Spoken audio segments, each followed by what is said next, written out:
Hi, Misfits. This is Kate. And this is Kevin. Welcome to Horrorwood.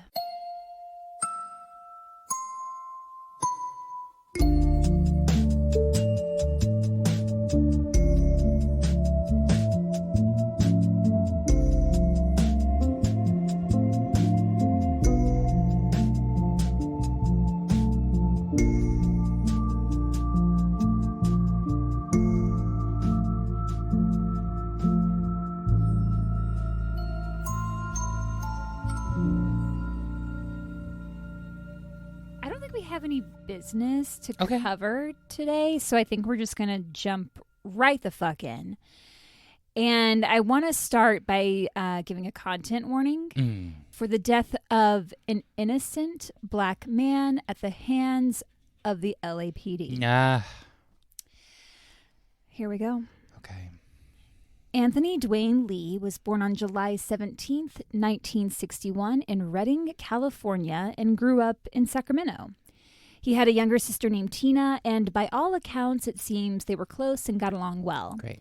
When Anthony and Tina were adults, he even gave her away at her wedding because their father had passed away. Oh, that's super sweet.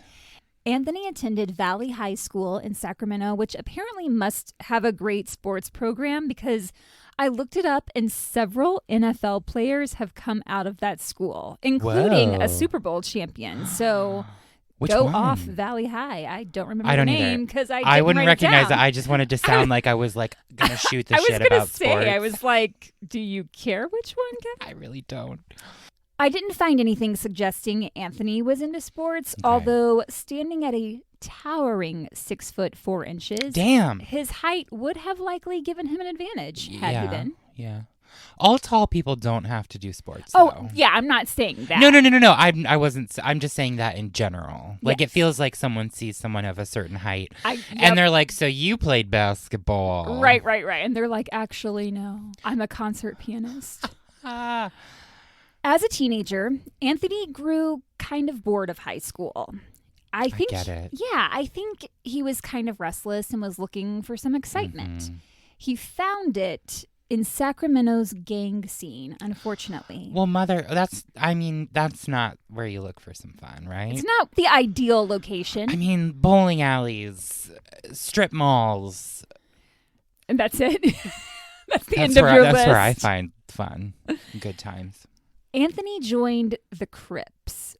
Like of the Bloods and the Crips infamy. Oh, wow. I thought the Crips were only in Los Angeles, but apparently not. I only know those names. I don't think I know like origins or the story of. And neither do I, and we're not going to go into it. No, it's probably for good reason. Yeah, other than to say the Crips and the Bloods were a huge rivalry. Right. Okay. Anthony started selling drugs. He was involved in street fights, and understandably, his family was worried about him. His mom was like, "This is not the future I want for my son." No. Anthony described himself as being misogynistic and very destructive in his teen years. Okay. I'm not sure where his misogyny came from because from everything I read, it seems like his relationship with his mom and his sister was good. So I don't know where that came from. Probably the people he hung out with. Possibly. Things changed for Anthony when he was 20 years old. He got into a gang-related fight, and during the fight, someone stabbed him in the back. Oh, my God. Like, literally stabbed him. Like right in the back. Stabbed him, yes. His mom sat with him in the emergency room at the hospital, and while they were there, she randomly found a brochure about an acting class. At a hospital? Yeah. I don't know if someone had left it behind or if, like, this hospital was just super progressive. I'm not sure what was going on. I feel like that's the most California thing I've ever heard. You know what? You're right. You're right. The class was $30, and she told Anthony, "I will pay the $30 if you'll just go and take this class." She was just looking for some alternative. Something for him to, like, pick up a hobby in. Yes, to keep him off the streets. Yeah. So he agreed. And it wasn't some big renowned professional course. This was a local community acting class, but it provided a place where he could focus his energy and put that energy towards something positive rather than negative. Yeah. The class performed shows at retirement homes and assisted living facilities around the area. And Anthony said, quote, "That was the beginning of my discovering the power of compassion." Someone told me a story once that it was a friend of mine overseas, and they're an actor and a musical theater actor. Mm-hmm. And so they would go to nursing homes and assisted living facilities and sing to the residents. And he told me a story that like he was holding an old lady's hand and singing a song from Wicked to her. But as he was doing that, she was like shitting herself. Oh my God. So it was just like really intense. I thought there was going to be more to that story. And no, I just wanted to share that. I don't have a segue from that, so we're just going to continue. No, dive right back in. There shouldn't be a segue. Anthony said he learned that compassion isn't weakness, but a strength. Good. I think more people need to learn that. Yeah. He started moving up in the ranks, and his first professional gig was with the Sacramento Theater Company. Ooh. Anthony had a strong stage presence. Not only was he very tall, but he was described as having a commanding baritone voice. Wow. So you've got this towering black man with a big voice. He got noticed, and he got a lot of theater work. Good for him. Around the age of 25, he began practicing Nichiren Buddhism. I take it he was a good actor. Oh, yeah. I mean, to get, consistent theater work. He worked at like some of the biggest festivals and huge repertory theaters. Yeah.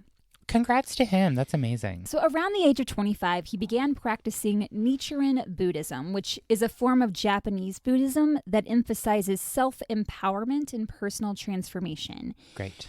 In the most basic terms, Nichiren Buddhism teaches that an individual can reach enlightenment in their lifetime, but that in order to do so, they have to accept responsibility for their own actions and work to change their negative thoughts, which can lead to destructive behavior, into positive ones that lead to personal growth. Whereas other forms of Buddhism might focus on a spiritual leader that guides that person towards enlightenment, in Nichiren Buddhism, it's up to you to work on yourself. Oh, hey, I actually kind of like that idea. I do too. It feels more in line with like mental health and like therapy than it does with like a deity that you have to wait for ultimate enlightenment after dying. Right. Yes. And so Anthony really took to this philosophy, and around the same time he began practicing Nichiren Buddhism, he auditioned for the Oregon Shakespeare Festival. That's a big one. It's huge. For those not in the theater world, Oregon Shakes is a big deal. It's known around the world. It's where a lot of actors have performed before they became famous, including Gene Smart, William Hurt, Kyle MacLachlan, Stephanie Beatrice, among many others. That's quite a list. And when Anthony auditioned for it, he was offered a 10-month contract for their upcoming season. And it was while he was in Oregon that Anthony developed an interest in classic works. He said, quote, "I was the only person in the company who didn't have a master's degree in acting, so it was a great education just to be there." Not only did he perform leading roles in the festival, but it was there that he met actress Serena Scholl, and they started a little romance. Serena. Once the season ended at Oregon Shakes, Anthony and Serena moved back to Sacramento, but shortly after, Anthony got cast in the play The Colored Museum, which was taking place in Seattle. So he and Serena packed their bags and were like, I guess we're going to Seattle. Once there, Anthony sensed that he could probably get consistent work, so he and Serena decided to stay in Seattle, and they married there on August 8th, 1988. His career continued to grow. He performed with the Seattle Repertory Company as well as Seattle's Intiman Theater. And these are not just small bit parts we're talking about here. He performed in A Raisin in the Sun, The Cider House Rules. He portrayed Malcolm X in the play The Meeting. Oh my God. So he's literally landing these really big, iconic roles. At big theaters. At big theaters. Yes. Shit. He went all in when preparing for a role. When he played Malcolm X, he studied probably hours and hours of tape just to get Malcolm X's like idiosyncrasies down, work on his characteristics and the little details. He read 8 books on him and brought in videos and music to help him get into the role because he wanted to be able to include all of those small details into his performance. Anthony also portrayed the title role in Othello. And journalist Misha Berson was in the audience for his performance of Othello and said, quote, "He delivered Othello's agonized speeches in a voice of rumbling velvet and with an electric intensity that sliced the fetid air like lightning." Rumbling velvet. Isn't that just the fucking best description of a person's voice? I love that. Love it. That's amazing.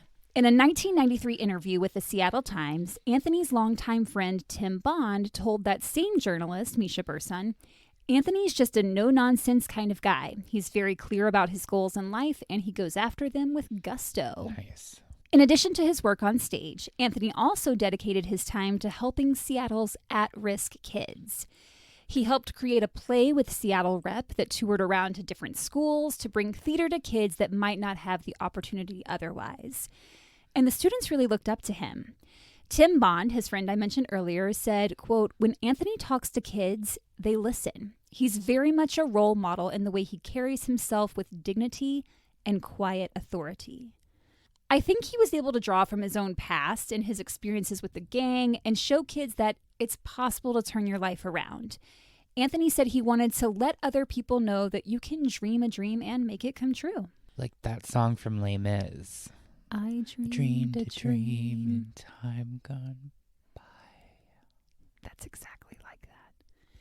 Slowly, Anthony began getting work on camera. I was going to say, if he's able to kind of hone and hone in on the intricacies of like an acting performance, I feel like that's translatable to the screen. Yes, he's getting his chops on the stage, and then he starts getting work on camera. The first was as a doctor in the TV movie Face of a Stranger, which starred Gina Rowlands, Tyne Daly, and Cynthia Nixon.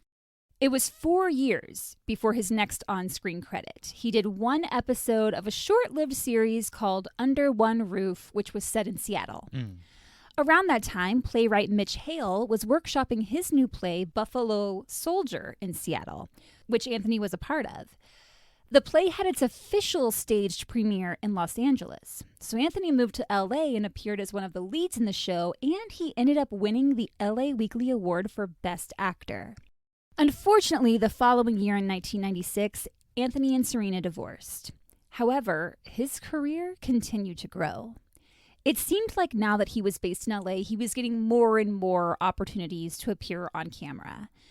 He did a number of guest spots in TV shows, including Dr. Quinn, Medicine Woman. Oh my God. That was huge. Kevin is having some feelings about Dr. Quinn, Medicine Woman. Here we go. We're in it. We're talking about my childhood. He also appeared in NYPD Blue, The Magnificent Seven, Arliss, Chicago Hope. That's just a few. Wow.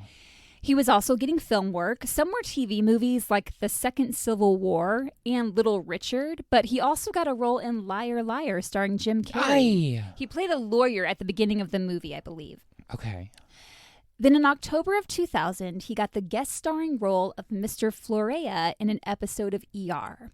And of course, ER was huge back then, so he was really excited. And it was for their Thanksgiving episode. That's a big deal. Someone was just talking to me about ER. My colleague, who I work with in the office, is like rewatching ER from the beginning. Oh, that's not a show I would normally think someone would want to do that, but okay. But she was like, she's like, oh yeah, watch some ER. And I was like, whoa. Wow. Because I forgot the ER took place in Chicago. Yeah, but it was shot in LA. Of course it was. That episode of ER also had Sally Field as a guest star. Oh my God. He's working with cool people. He's making a name for himself. Listeners, Kate and I saw Sally Field in person a few years back. Okay, I'm having deja vu because I feel like we've talked about We probably this have. Before. I'm sure we have. I think Kevin brings it up as often but I as just he want to can. bring it on up as much as possible. So I'll leave it at that. We saw her. She's amazing. Read her memoir. It's super depressing. I didn't read it yet. Kevin. Continue. Anthony was planning to spend Thanksgiving with his sister Tina, so they were going to get to watch his episode together.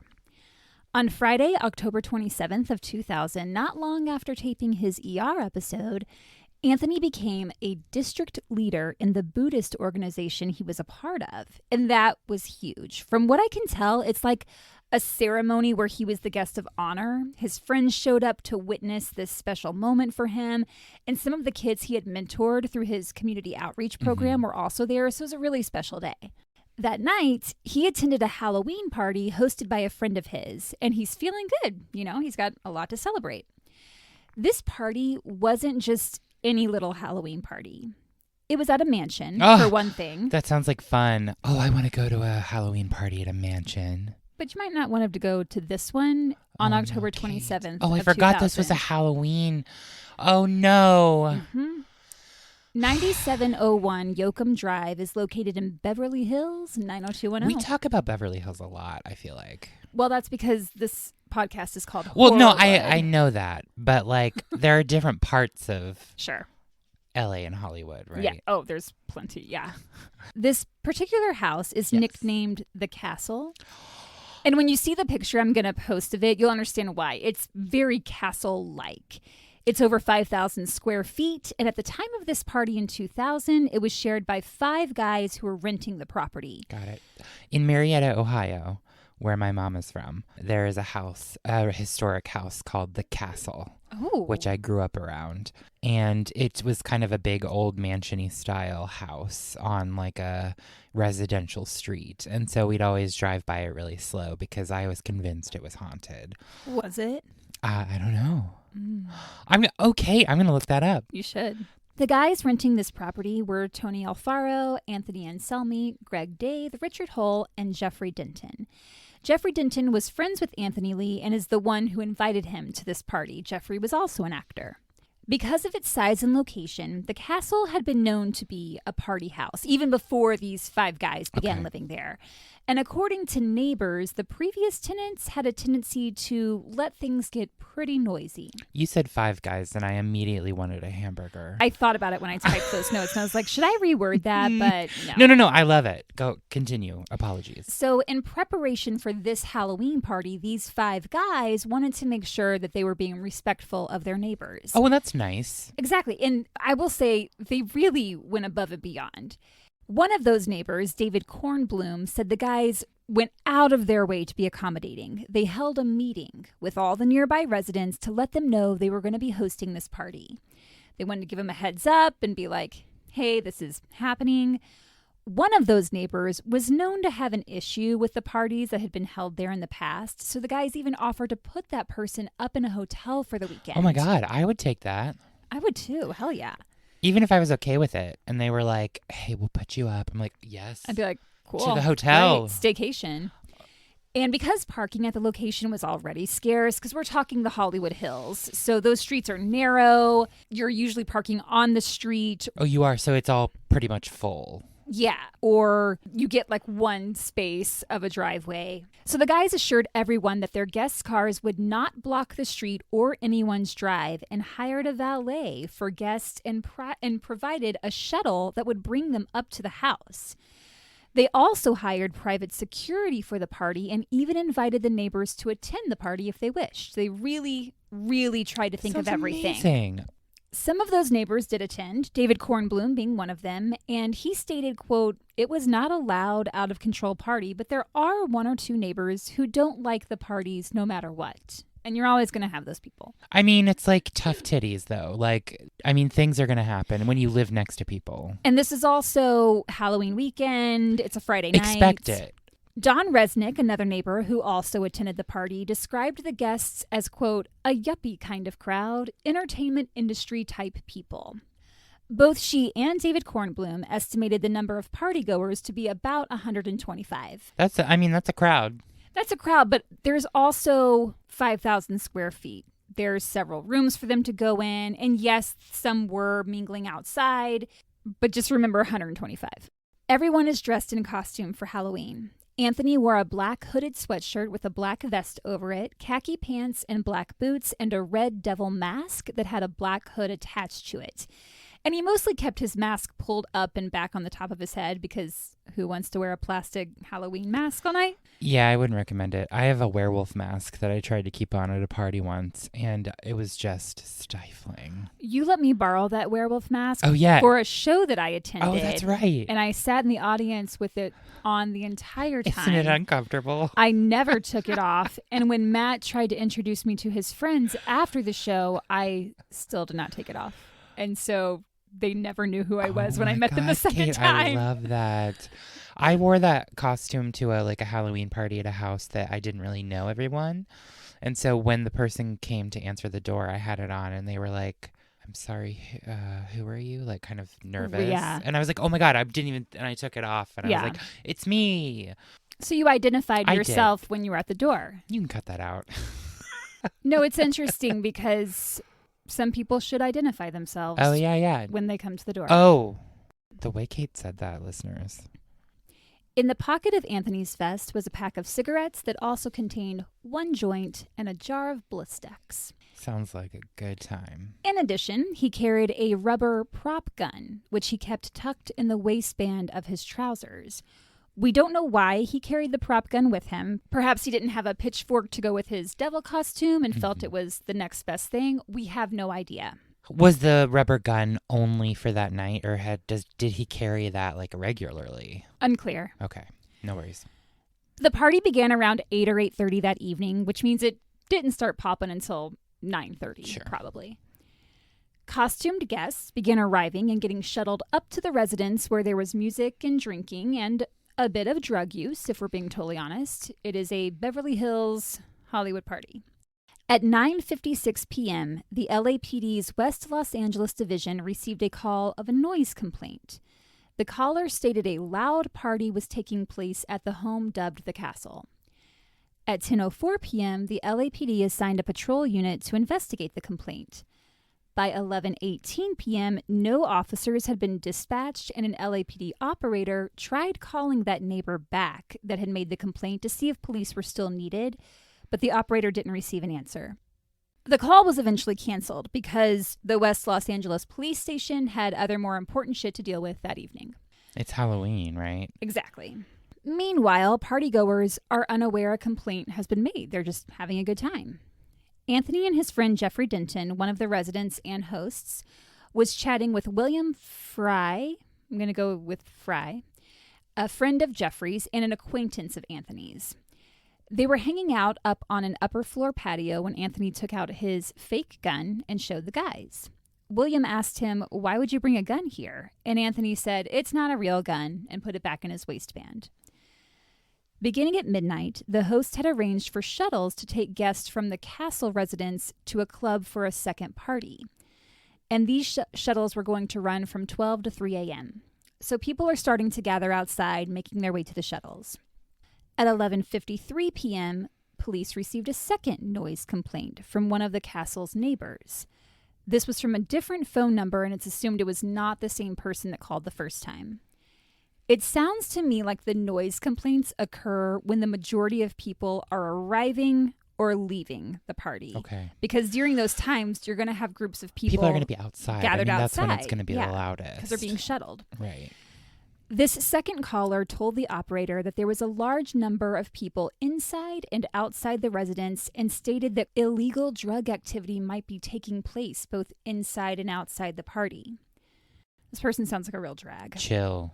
At 11:54 p.m., so 1 minute later, the LAPD assigned officers Terrell Hopper and his partner Natalie Humphreys to investigate the noise complaint. I hope I'm pronouncing those names correctly because they're spelled a little bit differently. The communication to these officers gave no mention of drug activity. They were just told there was a loud party with loud music and guests standing outside. That's the message they received. At 12:27 a.m., the officers were en route to the location. Meanwhile, before leaving to catch the shuttle to the club, Anthony, William, and Jeffrey walked down to Jeffrey's bedroom so they could use the bathroom in there before heading out. They've all been drinking. They all have to pee. No one wants to hold it, waiting on a shuttle that's going to take who knows how long. Jeffrey's bedroom was located on the lower level and could be accessed from both the interior of the house as well as the exterior. The door to the exterior entrance was glass, essentially like window panes, each pane being about 12 square inches. There was a walkway that ran alongside where his bedroom was located, next to a lap pool that featured a waterfall and a grotto, and according to reports, was lit by candlelight that evening. Gorgeous. And I'll post a picture. 2 other guests, Eric Schuberg and Stephen, whose last name that I can only assume is pronounced Sandwich, were also headed out and decided they too should use the bathroom before leaving. They walked around the outside of the building to the door of Jeffrey's bedroom. Although Anthony and his friends were still inside, the room was dark except for the light coming from the bathroom. Stephen Sandwich knocked on one of the glass panes, asking to use the bathroom, and Jeffrey let him in. Eric chose to wait outside for his friend. Officers Hopper and Humphreys arrived at the scene. At this point, there are conflicting events as to exactly what happened next.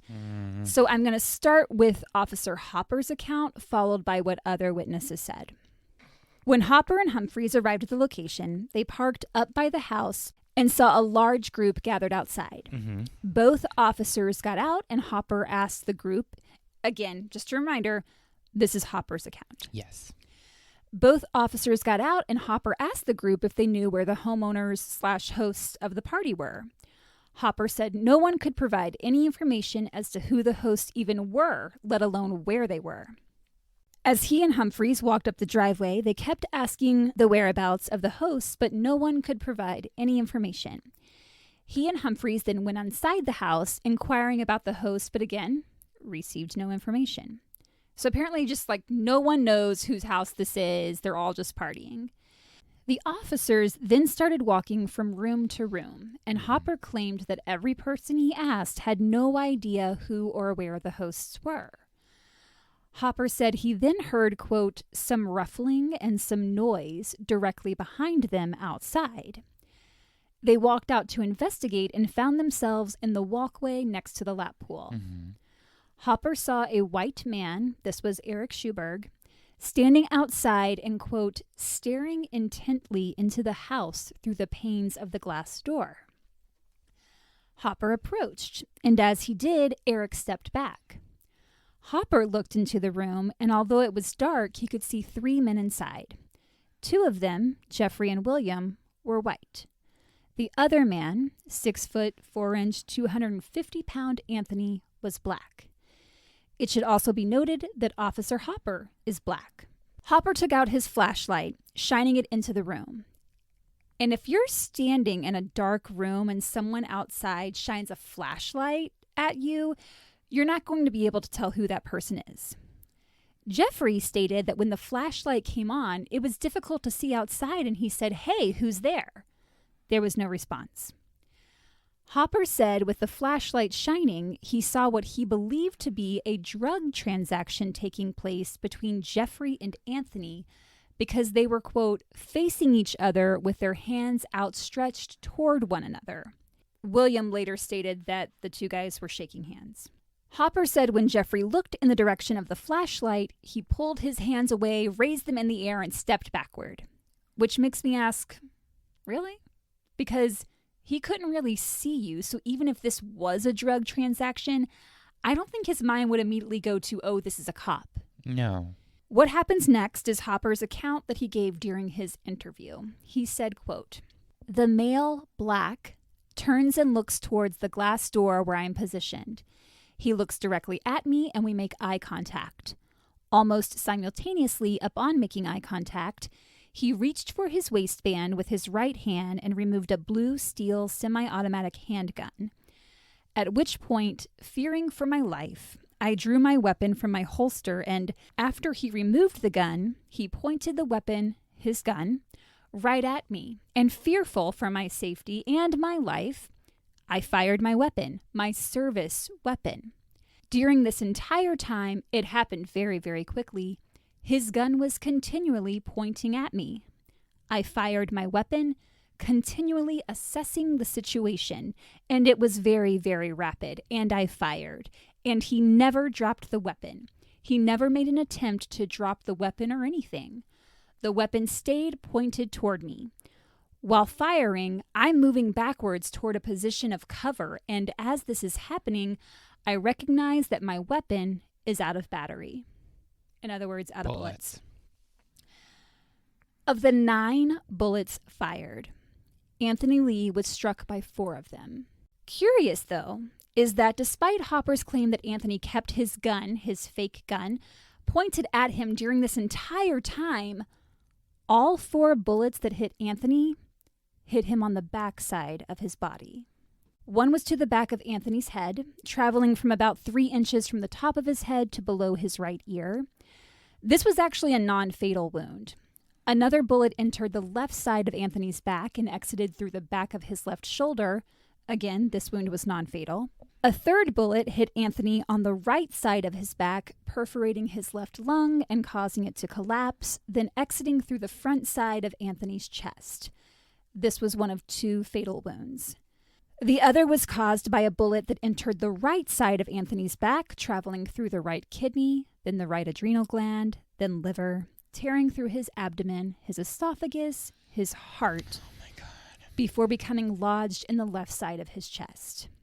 Because Hopper had fired his gun through a window pane, glass went flying. William realized his ear and face were cut, and he ran out of the room. With his friend now sprawled out on the floor at the foot of his bed, Jeffrey knelt down next to him, rolling him from his stomach to his side, saying over and over, "Is this a joke? This is a joke, right?" But then he noticed blood on his bed, and he could smell the gun smoke. Hopper said that when he realized he was out of bullets, he moved over to the wall next to the glass door, taking cover so he could safely eject his empty magazine and reload. And when he got back into his position, he saw that Anthony was lying motionless and no longer an imminent threat. By this point, Stephen Sandwich had left the room, along with William, but Hopper stated he ordered Jeffrey to stay in the room with his hands up. When Hopper made his way into the bedroom, he saw William in the hallway and ordered him to come back into the room. Then Hopper stated he examined Lee on the ground with his flashlight, noting the gun, which he could then see was a fake, was lying next to him. We're going to come back to this.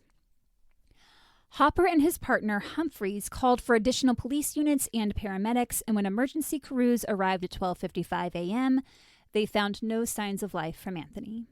He was pronounced dead at 1:04 a.m. on Saturday, October 28th, 2000. Anthony Dwain Lee was just 39 years old. I have a lot of thoughts and a lot of things to say. Do you want me to hang on to them or? Some of them might get answered. Okay. Go ahead and tell me, though.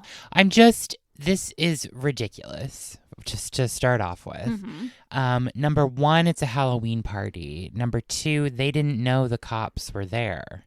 Correct. So, which it doesn't even sound like he was pointing his gun at Hopper, which I'm sure we'll find out more about. I could see at a fucking Halloween party if some people dressed as cops are there. And there were people dressed as cops there. So I could see just having a little bit of fun, like pointing your fake gun at them, like, oh, hold up, stick up, or whatever, This is horrific. It is. And we're going to get into and it's also all of that. Kind of disgusting. It gets worse. God damn it, Kate. So I mentioned there were conflicting reports about how the events unfolded, and it starts with Hopper and Humphreys arriving at the scene.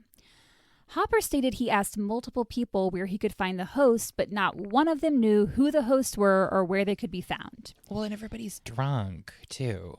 Yes. Everyone is drunk, including all of the men in that bedroom. Yeah. And Eric Schuberg standing outside. Just looking at them. But Humphreys had a slightly different story. She said that after she and Hopper had parked the car and got out, they started walking towards the driveway where they encountered one of the men hired as a security guard. This security guard was Tremaine Webster. She asked him if he knew where the hosts were, and Tremaine said they were somewhere in the house and he would go look for them.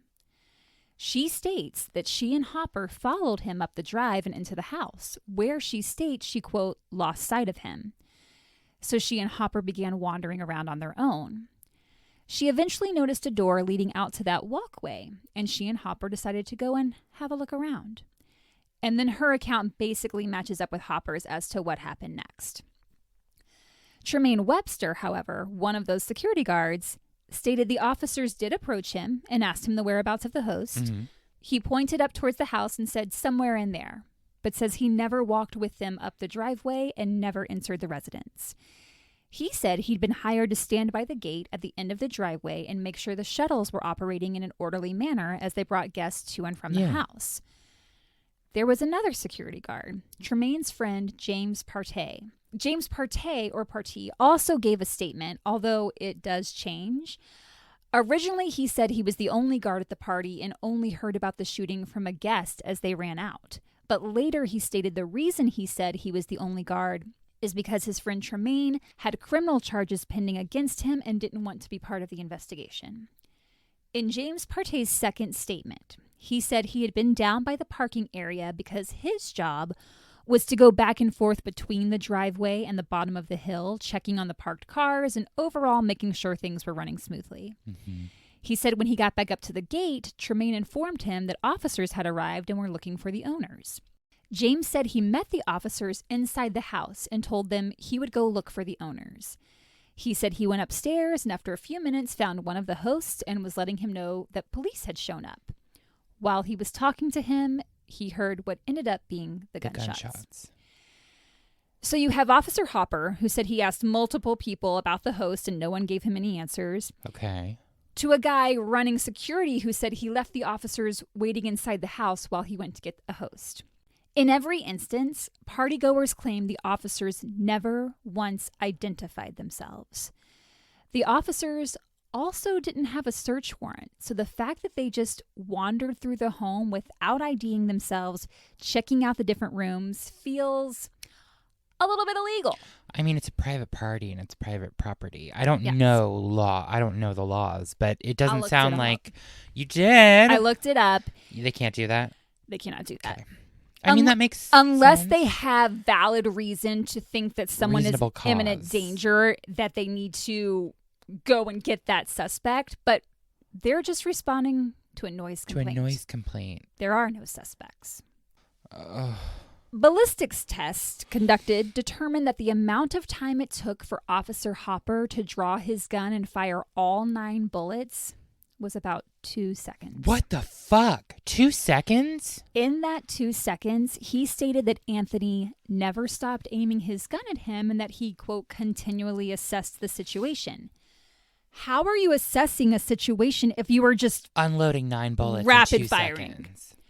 I didn't even know those handguns could do that. I didn't either. And the part that sticks out to me is that when he realized he was out of bullets, he reloaded. He just moved towards the wall for protection so he could reload. And let another 9 rounds go into that guy? But my question is, why didn't he move towards that wall when he first felt threatened? Right. Why go straight Why immediately pull your gun out and start shooting? Exactly. Something's off here. Not to mention, he's firing immediately with a civilian right next to him, along with 2 other men in the room who, I mean, one of them did get injured. So he's not really taking into account.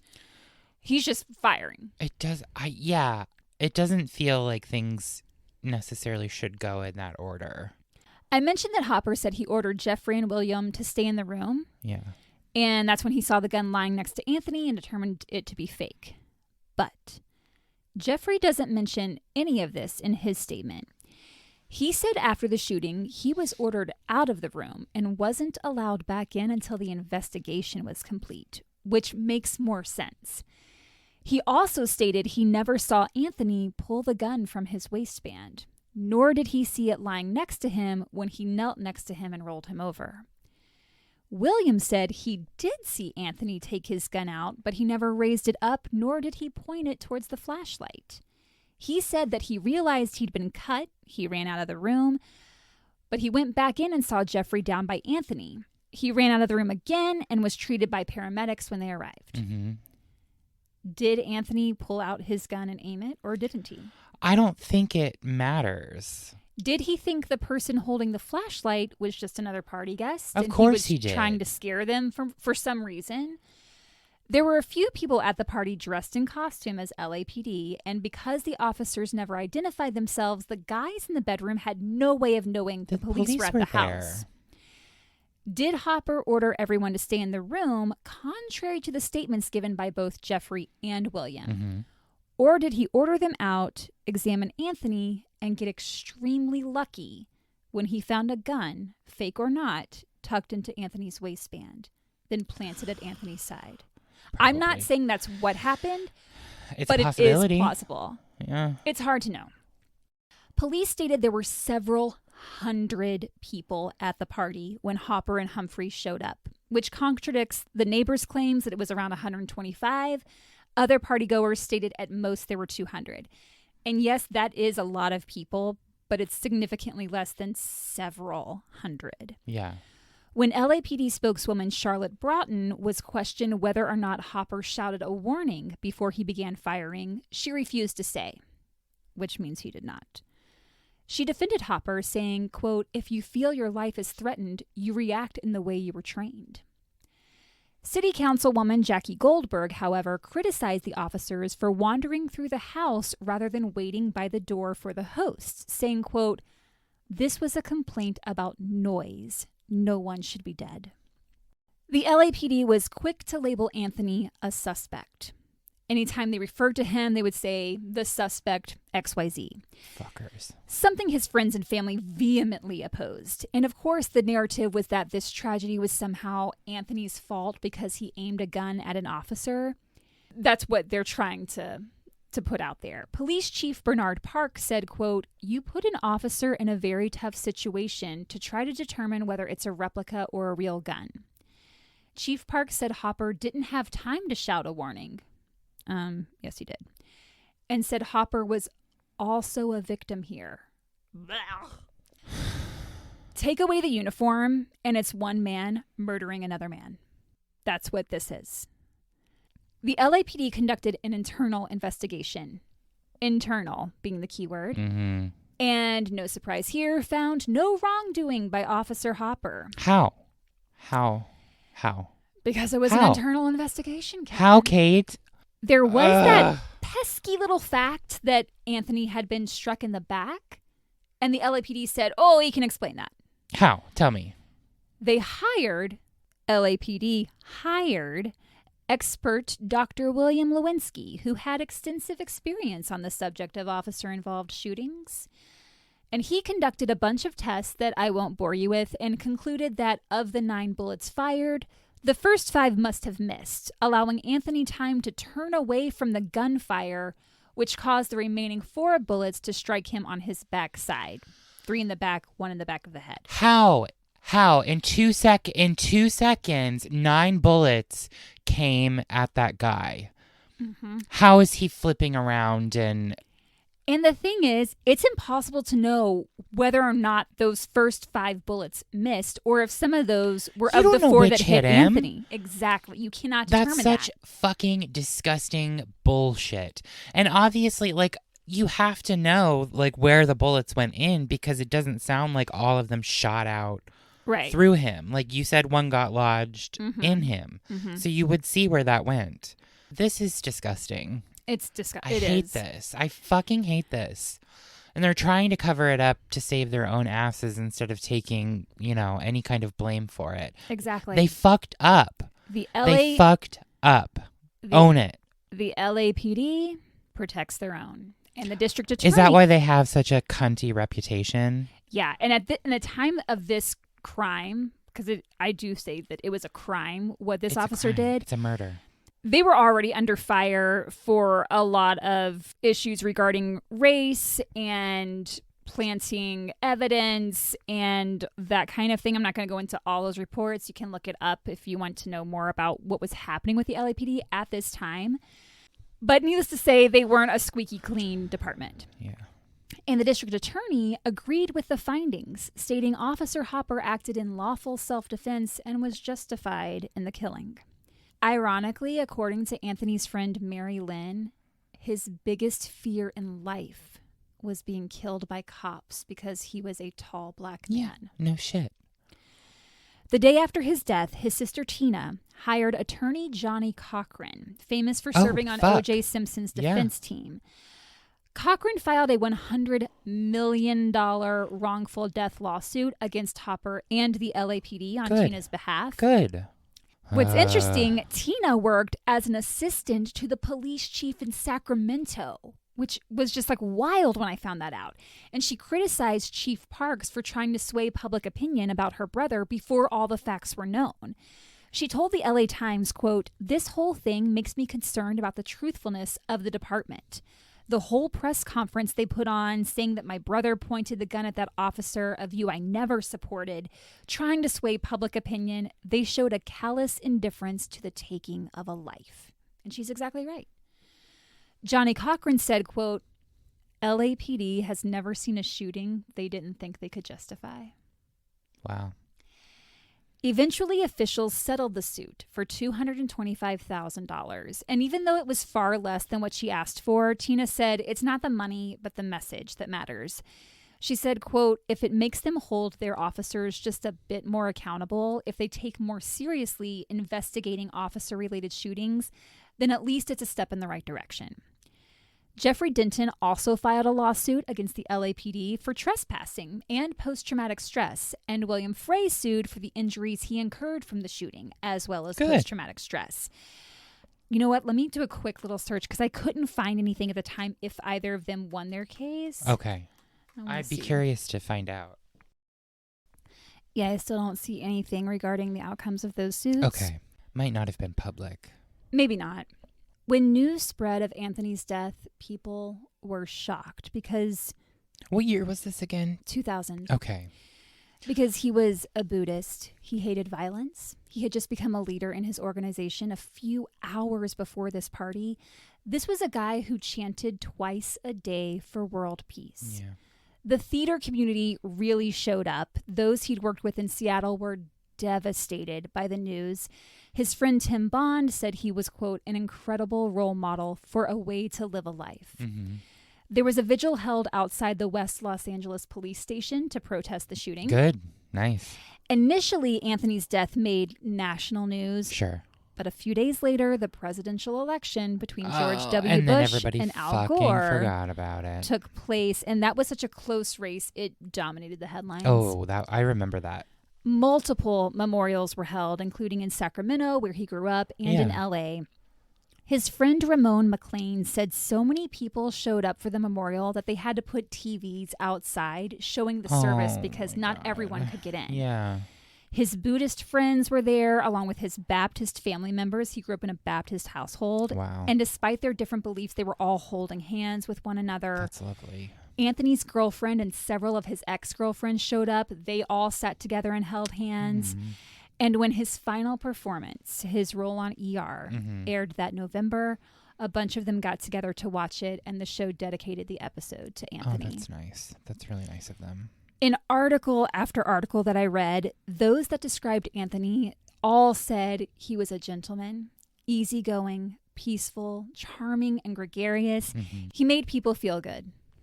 His friend Ramon said, quote, "He was and remains an inspirational soul." Do I think Officer Hopper went to that party thinking, "I'm going to kill someone tonight"? No. Do I think mistakes were made by him and his partner in not identifying themselves and wandering on their own through the property? Yes. Do I think Hopper had other options he could have pursued that would not have resulted in the loss of life? Absolutely.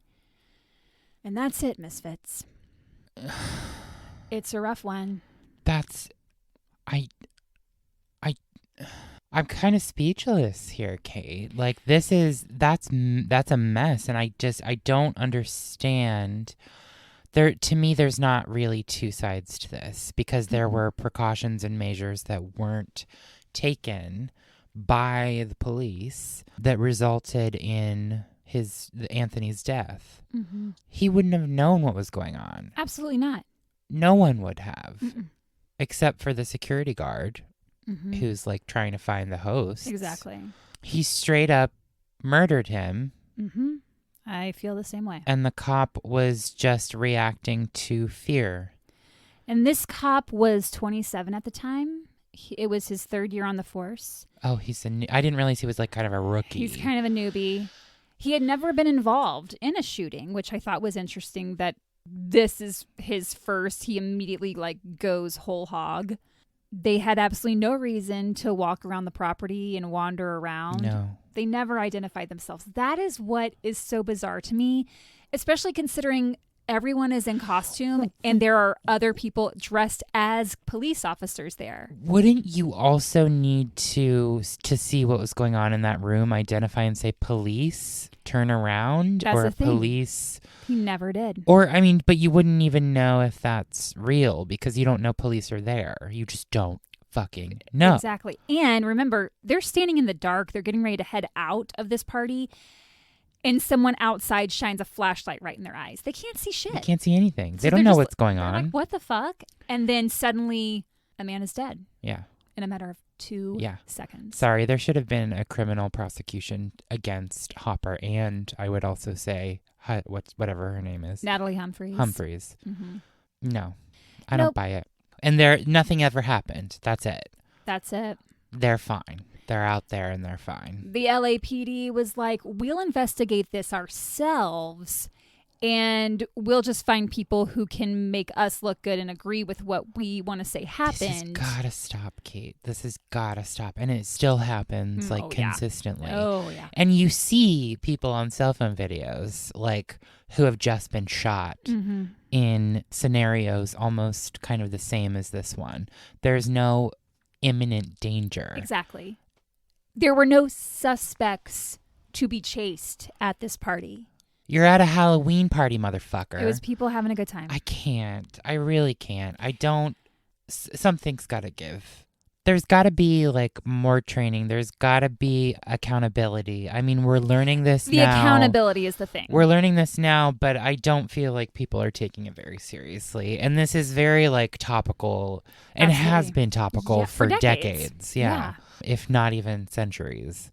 Yeah. Hold the police accountable. This is probably the most horrific case you've done, Kate. It's just scary. I mean, we're talking about Halloween. This is like reality. What's interesting is that one of Anthony's friends, I didn't put this in the notes, but I'll go ahead and say it, said that Anthony would have probably forgiven that officer. Oh, because that was just the kind of person he's obviously he a good person, and we know this. Absolutely. But I will not forgive them for him. Like that's And you do not have to forgive people.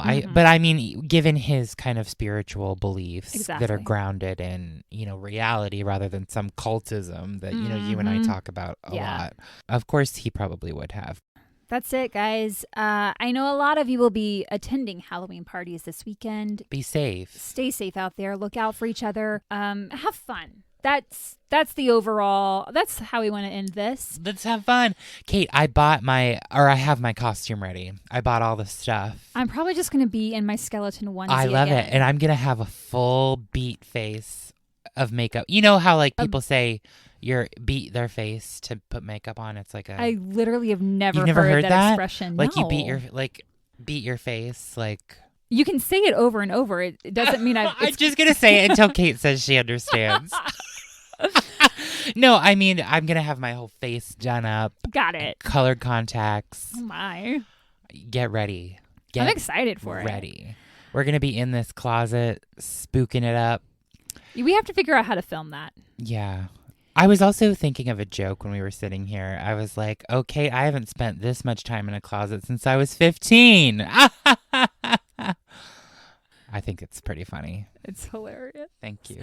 We'll be back one more time for an October episode before spooky season ends. Oh my gosh, it's going to be a fun one. I don't want to say fun. It's going to be... I was going to say, I don't know that it's not fun at all. It's really interesting historically. I was going to say, I think people will be interested in it. Yeah. Kevin's covering that one. I'm so excited. In the meantime, if you have any thoughts on this episode, you can leave us a comment on Instagram, Facebook, or YouTube at Horrorwood Podcast. Or send us an email at horrorwoodpodcast@gmail.com. And if you're feeling generous, you can jump on over to Patreon at patreon.com/horrorwoodpodcast. And as we say here at Horrorwood, don't do murder. Have fun at Halloween.